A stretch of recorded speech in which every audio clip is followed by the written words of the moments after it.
The concern which I lay bare before God today is my need to be better. I want to be better than I am in my most ordinary day-by-day contacts, with my friends, with my family, with my casual contacts, with my associates in work and play. I want to be better than I am in responsibilities that are mine. I am conscious of my petty resentments. I am conscious of increasing hostility towards certain people. I am conscious of the tendency to shift to other shoulders burdens that are clearly my own. I want to develop a charitableness toward my fellows that is greater even than my most exaggerated pretensions. I want to be better than I am. I lay bare this need and this desire before God in the quietness of this moment. Please be seated.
May it be your will, God and God of our ancestors, that you renew for us a good and sweet year. What can we bear, with what can we bear to part? Most people live as if they cannot change. Past habits control us. Each person is trapped by standing obligations or pigeonholed by past career performances. We believe that once we have done wrong, we cannot ever remove that stain of guilt. The Torah claims otherwise. See, I place before you today and every day life and good and death and evil. You can choose life. The basis of repentance is that human beings are capable of recreating themselves continually. If we stop growing, we are prisoners of our past behavior. Becoming aware of unsatisfactory behaviors is the first step to coming alive. The month before Rosh Hashanah and the 10 days of repentance from Rosh Hashanah to Yom Kippur are set aside for this purpose in Jewish tradition. Our subsequent decisions to change and to create new living patterns add up to choosing life.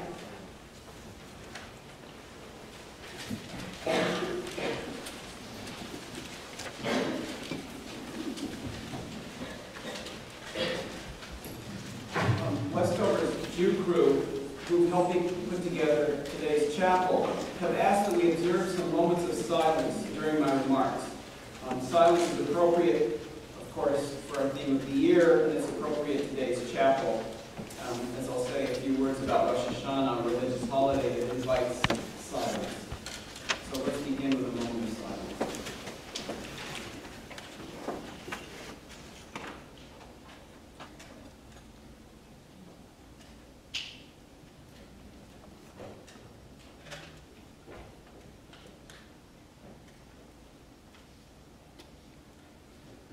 Rosh Hashanah and Yom Kippur, the most heavily attended services in Judaism, are considered the bookends of the high holidays or high holy days. Rosh Hashanah means head of the year. That's what it literally means, head of the year.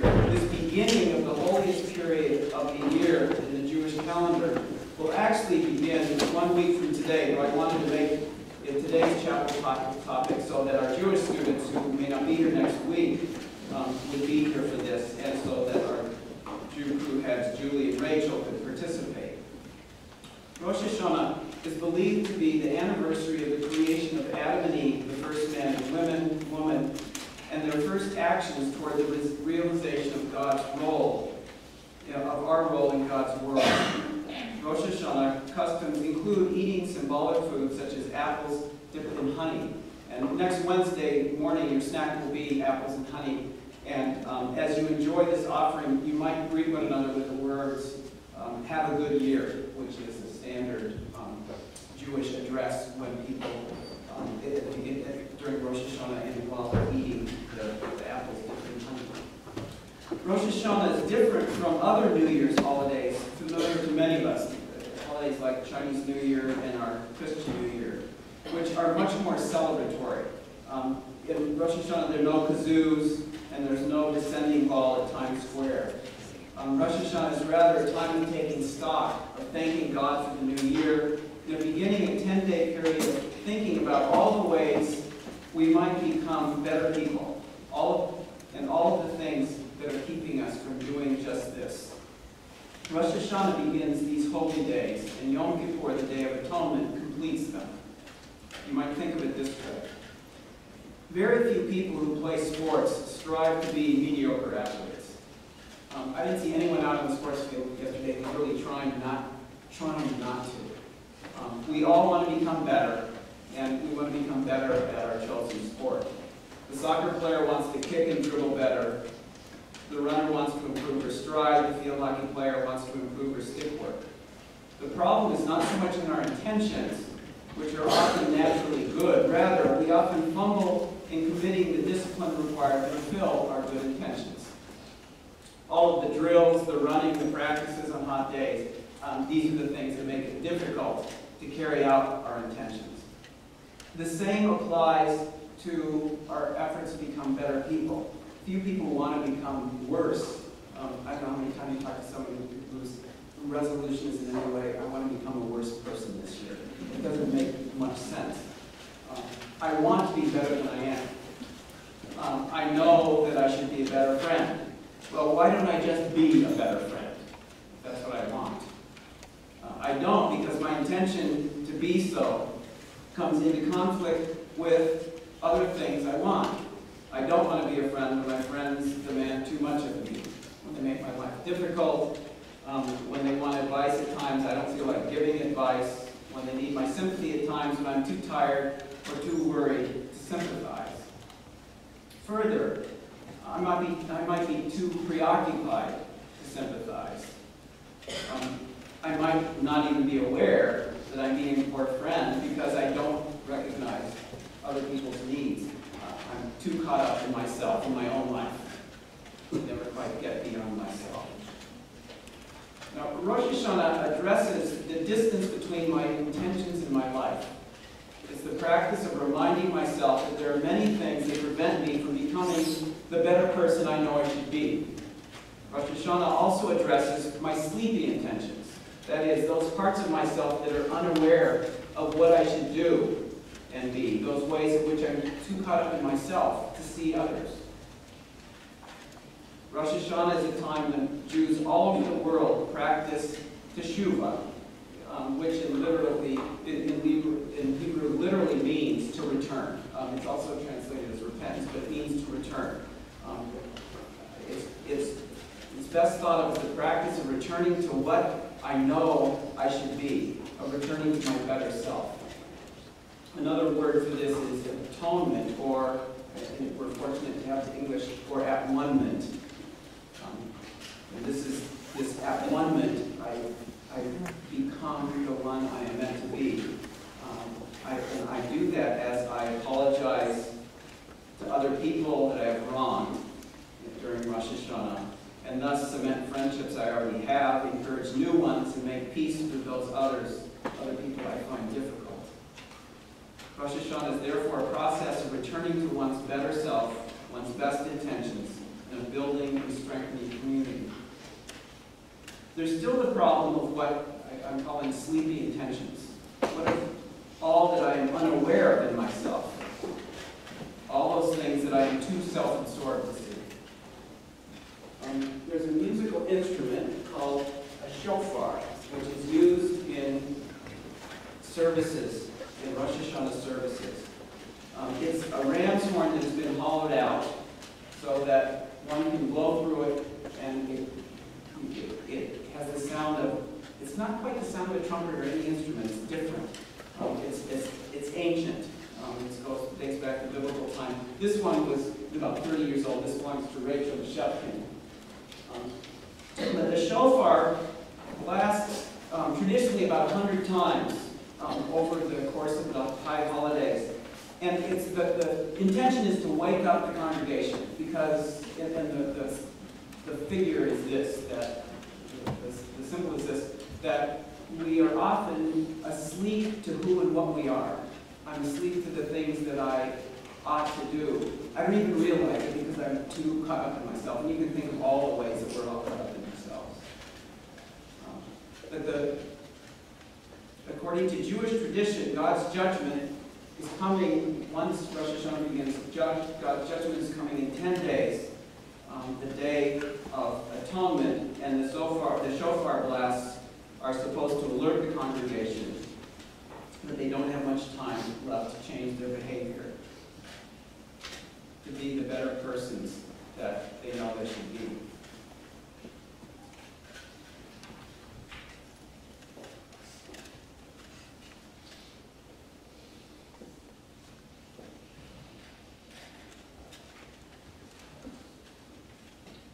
Now, please join me in another moment of silence during which you might pretend that you're falling asleep, and I can see several of you out there who would anticipate this moment. I'm already doing so this moment of silence will just help you along. Let's have another moment of silence.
Jewish people, the way this works is Jewish people walk to a stream or an throw little pieces of bread or some food stuff into the water and watch as they are swept away or consumed by fish or ducks, the fish or ducks living there.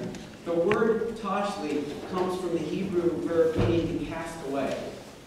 Cast away. The idea of tashli is that if you keep the proper intentions, when you cast away those crumbs, cast away the crumbs or seeds, whatever it is that you are casting away your bad habits, getting rid of the stuff that prevents you from doing what you know you should do. You thus start the new year cleanse. Judaism is what you might call a full-body religion. You can think of it as almost a softball pitcher. You're getting ready to throw something, and you think of how you're going to throw it, and then you think of your intention for throwing it. And in this case, though, what you're casting away are those things that prevent you from being the person you should be.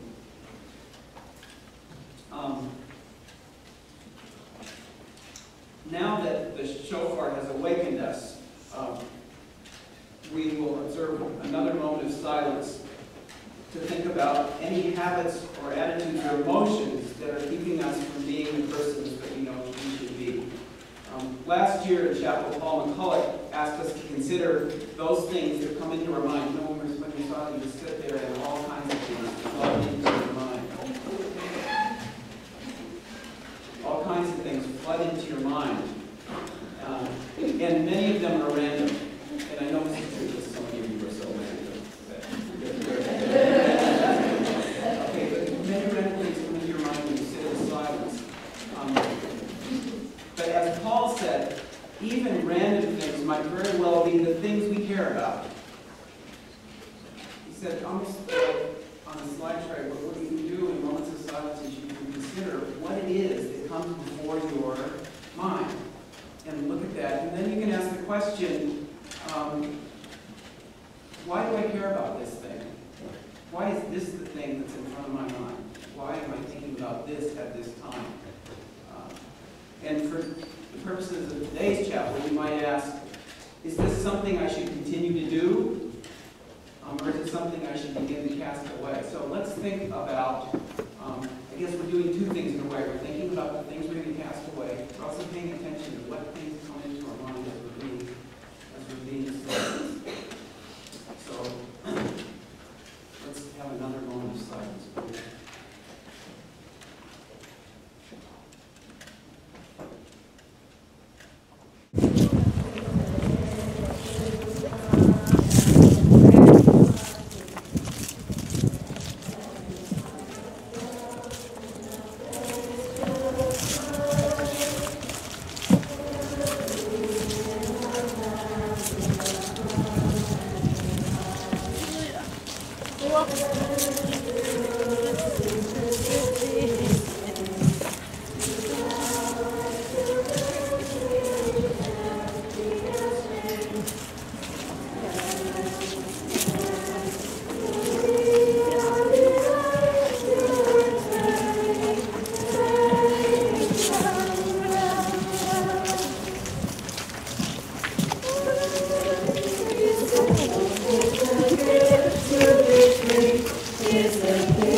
we find ourselves in the place just right. We'll be in the valley of love and delight. And true simplicity is gained. To love and to bend we shan't be ashamed. Turn, will be a delight till by turning we come down right.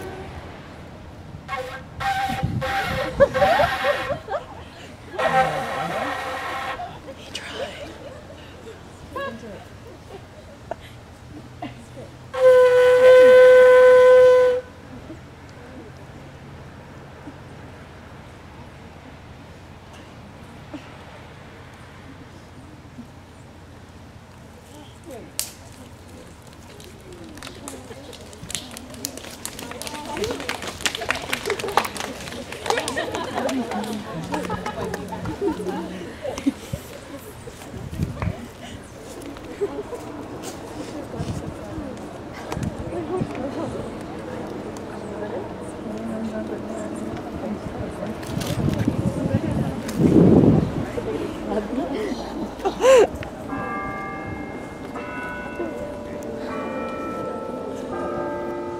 Alientos Adel.